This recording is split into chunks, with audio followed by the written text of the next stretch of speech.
Muy buenos días, un saludo para todos. Vamos entonces a entrar en materia. Estamos, con el favor de Dios, iniciando la revisión de lo que vamos a llamar la ética de Santo Tomás de Aquino, la ética tomista. Hemos dicho que para tratar de ser consecuentes con el consejo que muchas veces hemos dado aquí en este canal, de ir directamente al texto de Santo Tomás, hemos decidido, como lo anunciamos en el video anterior, que para esta parte de la ética de Santo Tomás vamos a basarnos directamente en las primeras cuestiones de la primera parte de la segunda parte de la suma de teología. Perdón por el enredo, pero así pusieron el nombre a la suma. Lo repito, la suma se divide en tres partes y se llaman primera parte, segunda parte y tercera parte. No se complicaba mucho con los nombres en la Edad Media. Lo que pasa es que se nos complica un poquito la vida porque la segunda parte es enorme, es enorme. Entonces, desde el principio se hizo la costumbre de esa segunda parte tan grande dividirla, subdividirla, digamos, en dos, pero sigue siendo la segunda parte. Entonces, la primera parte se llama primera parte de la segunda parte y la otra mitad se llama segunda parte de la segunda parte. En latín los nombres son prima pars, primera parte, prima secunde, primera de la segunda, secunda secunde, segunda de la segunda y tercia pars, tercera parte. Es un poquito enredado al principio. ¿Qué estamos revisando acá para la ética de Santo Tomás? Las primeras cuestiones de la prima secunde. Y les decía en el video anterior que Santo Tomás, que es el maestro del orden, inicia estas cuestiones con un tratado, así es llamado por la mayoría de los autores, un tratado acerca del fin último, el fin último del hombre, el fin último de la vida humana, y lo componen las 5 primeras cuestiones de la prima secunde, de la cuestión 1 a la 5, y está muy organizadito porque las 5 cuestiones se dividen exactamente en 8 artículos cada una, para un total, obviamente, de 40 artículos. Aquí Santo Tomás fue bastante simétrico, buscó la simetría total.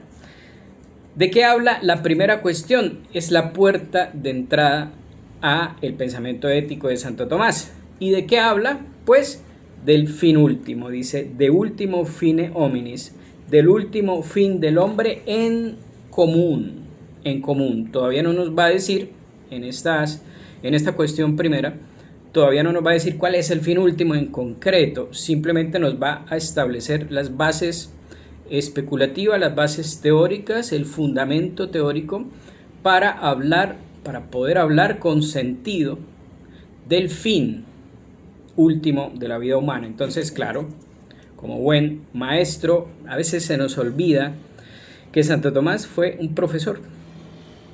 Claro, para nosotros fue es el gran teólogo, el máximo teólogo de la Iglesia Católica, el máximo pensador, pero se nos olvida que Santo Tomás fue en su tiempo, en su momento, profesor. Fue profesor maestro de Sagrada Teología en la segunda parte de su vida. Fue a lo que él más le dedicó sus esfuerzos, sus desvelos, su estudio. De hecho, su obra máxima, que es esta que revisamos, la Suma Teológica, es un libro que él escribió como profesor para sus estudiantes. Es un libro escrito para sus estudiantes. Y es asombroso, lo hemos dicho en otras ocasiones, que en la primera parte, en la primera hoja, en la primera página de la Suma de Santo Tomás dice que escribe para los principiantes. Sintió Santo Tomás un poquito de pesar por esos estudiantes que recién empezaban en el estudio de la teología y dijo, no, tienen que revisar un montón de cosas inútiles, en desorden, que no vienen al caso. Entonces les voy a hacer un manual que esté organizado, que esté resumido, que deje de lado las cosas inútiles, que vaya al grano, que ponga orden en esas cabezas. Y con ese objetivo, y él lo dice textualmente, redactó la Suma Teológica, que es un libro gigante. La Suma Teológica parece increíble, pero es un libro para principiantes. Es un libro para principiantes. Eso nos da una idea de dónde estamos nosotros en comparación con el nivel intelectual que se manejaba en la Edad Media. Sí, la Suma Teológica, que para nosotros constituye un libro para estudiarlo toda la vida, en esa época fue proyectado como un libro para principiantes. Bueno, entonces, la puerta de entrada a la ética tomista la pone Santo Tomás en la consideración del fin. ¿Por qué le da Santo Tomás tanta importancia al tema del fin cuando va a hablar de la ética? Se podría hablar de la ética comenzando por lo bueno y lo malo, por las virtudes cardinales. Se podría hablar de la ética desde las virtudes sociales, desde las virtudes familiares. De hecho, muchos autores lo han hecho. Encuentra uno manuales de ética que lo que hacen es pasar como el listado de las virtudes, y es muy útil y se aprende mucho. Pero Santo Tomás no sigue ese camino. Santo Tomás empieza por poner como fundamento la consideración profunda, filosófica, muy aristotélica del fin, el fin último. ¿Y por qué lo hace? Porque, y es algo que Santo Tomás repite muchas veces en sus escritos, el fin en el terreno de lo práctico ocupa el mismo lugar que los primeros principios especulativos en el terreno de lo teórico. ¿Cuál es el lugar de los primeros principios especulativos en el terreno teórico? Pues un lugar de primerísima importancia, porque las conclusiones, que es de donde se genera el hábito de la ciencia es un hábito que se genera con la repetida tarea de encontrar demostraciones, de demostrar ese hábito, esa costumbre de demostrar, de encontrar los porqués y llegar a una conclusión, va generando el hábito de la ciencia. Pero esa conclusión depende de unos principios que son indemostrables y por eso se llaman primeros principios. Es decir, todo el proceso de demostración y la certeza, la veracidad de las conclusiones, de donde depende la ciencia, depende a su vez de los primeros principios: principio de no contradicción, el principio de finalidad, el principio de causalidad eficiente, etcétera, etcétera. Entonces, esa importancia que tienen los primeros principios especulativos en el orden de lo teórico, de las ciencias teóricas, lo tiene la consideración del fin en el orden de lo práctico. ¿Por qué? Porque, para decirlo de una manera sencilla, hacemos lo que hacemos porque queremos lo que queremos, porque buscamos lo que buscamos. Nuestras acciones se explican, encuentran su razón de ser al considerar el fin que estamos buscando, que estamos persiguiendo. Cuando vemos que una persona está haciendo algo y no le encontramos mucho sentido, averiguamos por qué lo está haciendo, el fin que persigue. Y cuando ya sabemos que el fin que está persiguiendo, lo que pretende alcanzar es esto o lo otro, sus acciones, su comportamiento se organiza y se ilumina, y lo entendemos, y entonces decimos, con razón. Por ejemplo, vemos a nuestro vecino que de repente todos los días empieza a las 4 de la mañana a salir de su casa y vuelve un par de horas después, y no le encontramos mucho sentido, y todos los días lo vemos que sale a la misma hora, 4 de la mañana, 1 o 2 horas después regresa. Y ese comportamiento no tiene mucho sentido, no tiene mucha lógica. Cuando un día nos enteramos que ha recibido, vamos a decir, del médico la recomendación de hacer ejercicio por una cuestión de salud.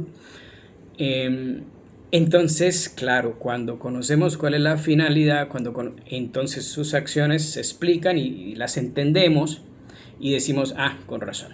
Entonces, el fin en las cosas prácticas, es decir, en la conducta, en el hacer, en el comportamiento, el fin tiene, dice Santo Tomás, la misma función o la misma importancia que los primeros principios en el orden especulativo, así como las conclusiones y todo el proceso de razonamiento depende de esos primeros principios.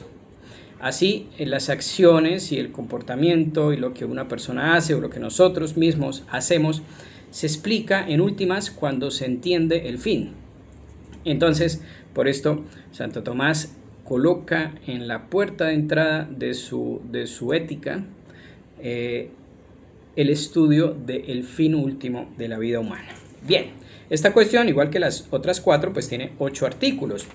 En el primer artículo, de entrada, Santo Tomás se pregunta si el hombre, si el ser humano, usted y yo, cuando hacemos lo que hacemos, cuando actuamos, lo hacemos por un fin. Es decir, si el hombre debe obrar por un fin, o si es propio del hombre obrar por un fin.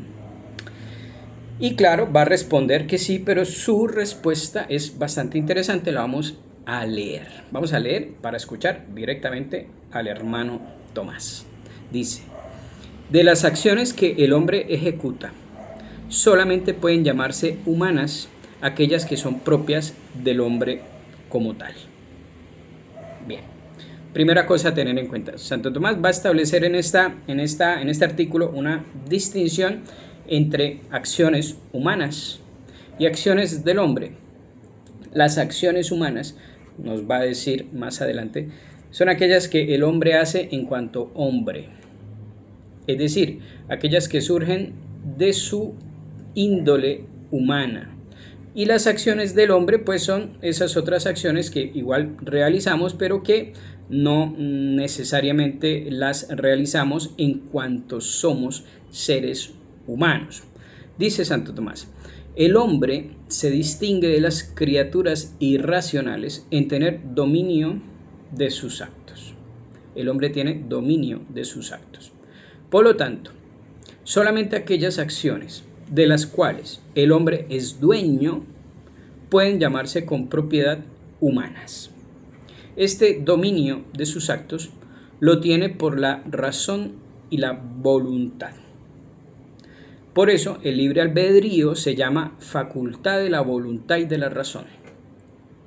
En consecuencia, solo se podrán considerar acciones propiamente humanas las que proceden de la voluntad deliberada. Voluntad deliberada. Y si algunas otras acciones hay en el hombre, pueden llamarse acciones del hombre, pero no propiamente humanas porque no son del hombre en cuanto tal. Es evidente que todas las acciones proceden de una potencia en cuanto al motivo propio de esa potencia, en cuanto a su objeto propio. Toda acción que procede de una potencia procede en atención al objeto propio de esa potencia. Este objeto de la voluntad es el fin. Por lo tanto, es menester que todas las acciones humanas sean por un fin. El razonamiento de Santo Tomás. Santo Tomás, en primer lugar, dice, hay acciones humanas y acciones del hombre. ¿Qué acciones humanas? Bueno, todas aquellas que proceden del hombre y solo del hombre porque le pertenecen por su naturaleza de animal racional. Entonces, todas aquellas acciones de las cuales el hombre, o las cuales más bien, el hombre las realiza desde su índole de animal racional, desde su racionalidad, se llamarán acciones humanas, acciones propiamente del hombre, mientras que esas otras acciones, pongamos por ejemplo las acciones que son semejantes, no iguales, en algún momento lo explicaremos, semejantes, pero no iguales a las de los animales. Por ejemplo, dormir. Dormir es una acción del hombre. Claro, todos dormimos. Es una acción del hombre. La podemos realizar, pero no es propiamente del hombre en el sentido de ser exclusiva de su naturaleza humana, porque vemos que todos los animales duermen. Entonces solamente vamos a llamar humanas aquellas acciones que son del hombre. Y dice Santo Tomás acá que el hombre se distingue de los animales en que ejerce dominio sobre sus actos. Nos va a hablar también de libre albedrío. Por lo tanto, solamente aquellas acciones realizadas según ese libre albedrío, que es facultad o capacidad que surge en el hombre de la razón y de la voluntad. El hombre tiene libre albedrío, lo veíamos en la antropología. El hombre tiene libre albedrío en la medida en que tiene dos facultades o potencias espirituales, que son la razón y la voluntad. Las acciones o los comportamientos individuales que surgen de la razón y de la voluntad son propiamente acciones humanas. Ahí brilla el libre albedrío, es lo que Santo Tomás llama voluntad deliberada. Para no estar repitiendo acciones de la razón y de la voluntad, Santo Tomás dice una voluntad deliberada, es decir, un querer, una determinación, pero deliberada, es decir, una determinación con previa intervención del razonamiento, de la razón. Entonces, en el acto del libre albedrío se conjugan los actos de la razón, que inquiere, que busca, que investiga el fin y los medios, y de la voluntad, que es la encargada de ejecutar los movimientos, las acciones, del querer propiamente tal. Entonces dice Santo Tomás que solamente estas acciones que proceden de esa voluntad deliberada son las propiamente humanas, y las demás podrán ser, como el dormir o el comer, acciones del hombre, pero no propiamente humanas. En el comer, ya que hablo del comer, todos los animales comen. ¿Qué sería lo propiamente humano? El modo, porque nosotros los seres humanos no solamente comemos, sino que en ese comer brilla el modo humano.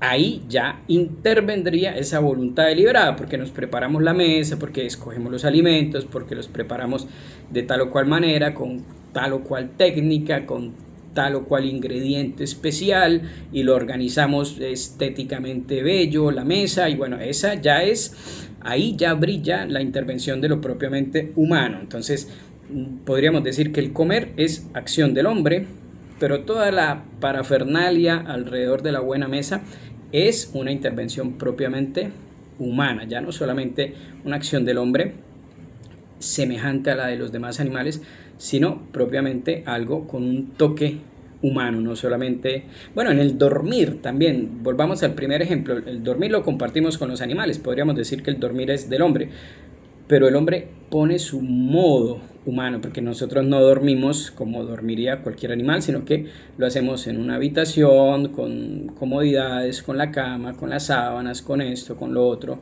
Entonces, una acción del hombre, cuando interviene eso que llamamos la cultura, que es la intervención de esa voluntad deliberada a nivel social o de la sociedad, pues adquieren estas actividades que compartimos con los animales, adquieren su modo humano. Entonces es interesante cómo el ser humano, incluso en aquellas actividades que nos son semejantes con los animales, las vestimos de modo humano.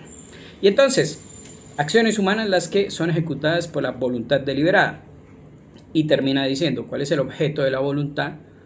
El fin, lo hablábamos en el curso de antropología. Toda potencia tiene su objeto, de la vista la luz, del oído el sonido, etcétera, etcétera. De la voluntad, el objeto es el fin. El fin o el bien, fin y bien son dos conceptos que en la realidad se identifican, aunque se distinguen según la consideración de la razón, ya lo hablamos en algún video anterior. Ese es el objeto de la voluntad, su motivo, su motor, lo que ella busca, lo que la lleva a ponerse en acto es el fin, la búsqueda de fines y bienes. Entonces, si el objeto de la voluntad es el fin, y si solamente son propiamente humanas las acciones ejecutadas mediante la voluntad deliberada, y el objeto de la voluntad es el fin, concluye lógicamente Santo Tomás diciendo que es propio del hombre obrar por fines. En la primera respuesta, ya saliéndonos de la respuesta principal, en la primera respuesta a la primera objeción, Santo Tomás dice algo que es interesante. Dice, el fin es ciertamente el último, por eso se llama fin, el último en la ejecución, pero es primero en la intención. Último en ejecución, pero primero en la intención. ¿Qué quiere decir esto? Santo Tomás distingue ejecución, orden de la ejecución, orden de la intención. El orden de la ejecución es el conjunto de cosas que hacemos para llegar a X fin. El orden de la intención es lo primero porque es lo que primeramente mueve a la gente. Cuando la gente, la persona que actúa, primeramente se propone ese fin en su intención. Y de ahí arranca el orden de la ejecución. Yo primero deseo o me propongo como fin a nivel consciente, intencional, mejorar mi salud.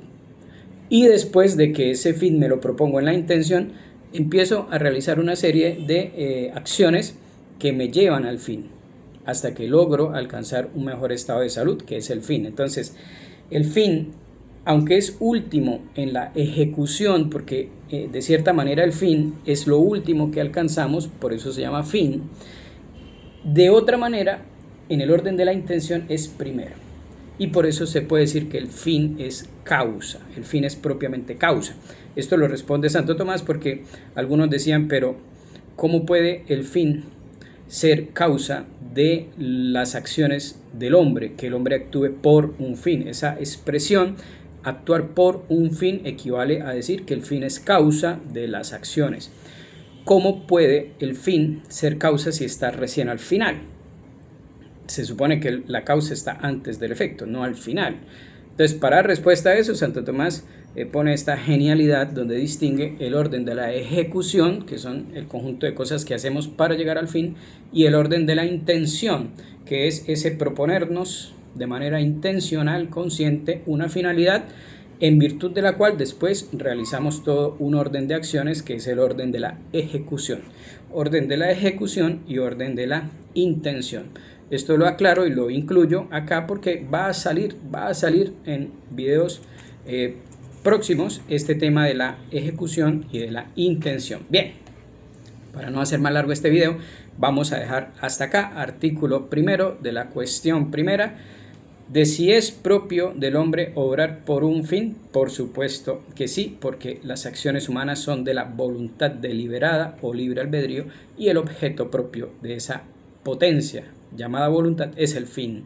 Por lo tanto, es propio del hombre obrar por un fin, proponerse fines y obrar proponiéndose fines. Un saludo para todos.